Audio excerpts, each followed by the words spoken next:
Bolo to výnimočné, bolo to extrémne, až dá sa povedať, lebo keď som sem prichádzal, tak bol som veľmi rád, že som sa mohol vrátiť do Slovánu naspäť na Slovensko, po čom som vždy tu žila.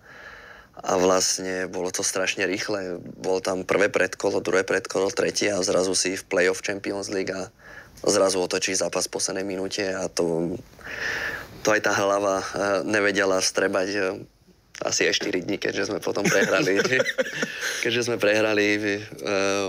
Potom v lige, takže neuveriteľné, ako hovorím, ja som to nevedel strebať, ja som nevedel spať 3-4 dní po tom zápase, lebo to boli také emócie, také vytrženie ešte doma pred vlastnými fanúšikmi, takže bolo to veľmi silné a hovorím, ten začiatok bol tak na mňa veľmi rýchly, že hovorím, ty brďo, to som ani tak nečakal. Ja každý hovoril o Slovane, jak to vyzerá v Slovane, tak ja keď som prišiel, tak musím povedať, že to vyzeráš veľmi, veľmi dobre.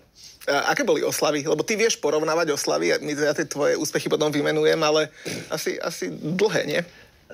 Tak ti poviem, oslavy neboli ani, boli sme si sadnúť po zápase s chalanmi, čo patrí k tomu, ako jasné, že sme si aj vypili, dali sme si víno a sme posedeli, ale hovorím, to ani nie, že oslavy, my sme sa tak ani na oslavy netešili, ak sme to nevedeli strebať. To, ako ja osobne aj chalani potom v kabine hovoria, že chlapci spali hodinu po zápase a na druhý deň tiež nemohli zaspať, ja neviem, do 4. do 5. rána, lebo musíme si na rovinu povedať, je to veľký úspech pre slovenský futbal hlavne a pre Slovan Bratislava postupí do Champions League a kebyže mi niekto na začiatku povie pri prvom predkole proti Struge, že tak vy budete jediné mužstvo, ktoré postupí z prvého predkola a postupíte do skupiny Ligy majstrov, tak mu poviem, že či sa zbláznil, či nežije v realite a stalo sa to skutočnosťou a hovorím, tie oslavy ani neboli až také veľké ako tie emócie. To bolo niečo neskutočné. To si nevedia normálni ľudia podľa mňa ani predstaviť.